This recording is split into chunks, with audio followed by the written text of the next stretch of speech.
Not preparing enough could leave small towns struggling to keep up. 6 hikers are safe after being trapped in the Bridger Mountains through a snowstorm overnight. It's the 3rd avalanche-related death in Montana in just 1 week. For those heading out to attend that talent show, though, it may be windy conditions. Yeah, hold on to your hats. That's right, Katie. It's going to be a very crowded primary for the governor's seat. So tonight, 6 Republicans, 2 Democrats, and a Libertarian candidate aim to set themselves apart. Joining me to talk a little bit about the event is Cascade County Farm Bureau President Jim Pribble. I'm here in New York City nearly a decade after the attacks on the World Trade Center shook the nation. The goal is that by bringing quality housing to downtown, you'll bring people, and with people comes business. Out of more than a dozen calls, staff at just one establishment agreed to meet me on camera. Most said the subject is too sore or business is still hurting from a lack of customers. So residents decided to take matters into their own hands, not just by replacing park equipment, but with an even bigger project. I don't want that for my grandbabies, and I want that for my neighbors. Paul Breyers moved from California 14 years ago, he says, to get away from a meth problem.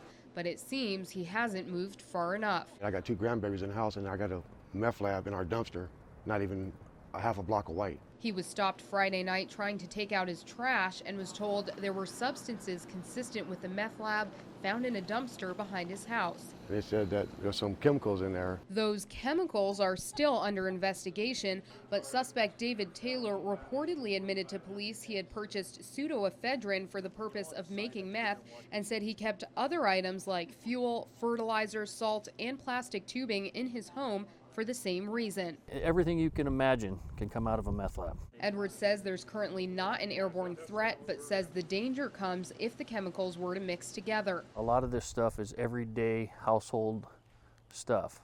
But here's the problem is when you start mixing these chemicals together, they give off extremely deadly gas, explosive potential, fire hazards. Cascade County Sheriff's deputies, police officers, and the Central Montana Drug Task Force have been working the case since late Friday night, and they still have a long way to go before the area can be completely cleared. We will probably be here until minimum midnight tonight. Sheriff Edwards says a mess like this could cost from $2,000 all the way to $10,000 to clean up. Luckily, the Drug Enforcement Administration is taking on that cost. In Black Eagle, Kay Rossi for Montana's news station. This was her home right here. The last time Angela Butterfly says she saw her next-door neighbor Mary Heavy Runner was in late June. She was outside with her little dog. She had a little dog, and she was walking around her yard, and that was the last time I seen her.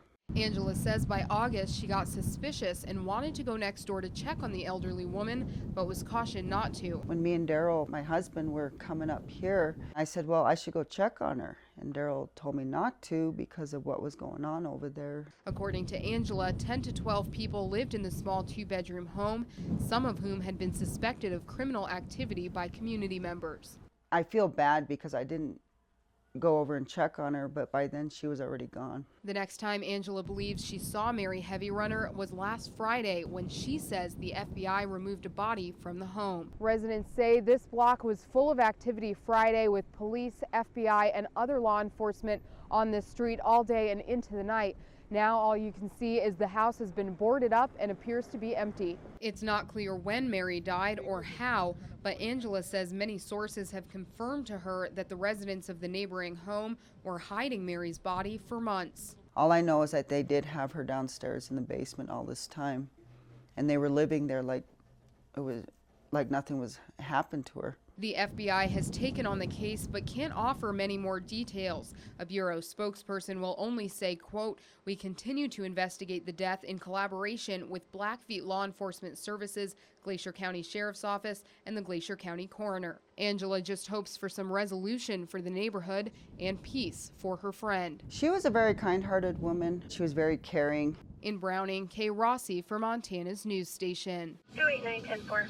Officer Jim Wells has been with the Great Falls Police Department for more than 20 years. I was a narcotics detective for over 8 years, and then you come back as a supervisor. In that time, he's faced more than his share of tough situations. When you first get hired, the person that you really have to worry about is yourself.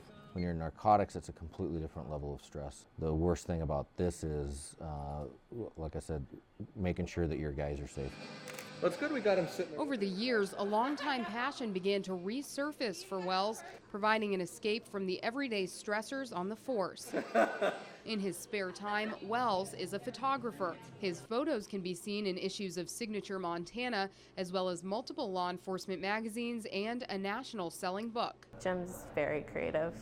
You can tell he does research, which is nice. Some may see the hobby as a softer side to Officer Wells. He gets teased a little bit, but the same people that tease him use him to take their portrait photos of their children that are graduating from high school. Many officers agree finding an outlet for their stress is very important in their line of work. We all need an escape. Everybody needs, and it doesn't even have to be in police work. We need to go to that comfort spot, that place that brings us a little bit of reward, a little bit of self-satisfaction. What's a part-time hobby now could turn into a full-time career for Wells when he's ready to hang up his uniform. I don't know. I've thought about it. It'd be a different kind of stress. I don't know that I'm ready to leave here yet, though. In Great Falls, Rossi for Montana's news station.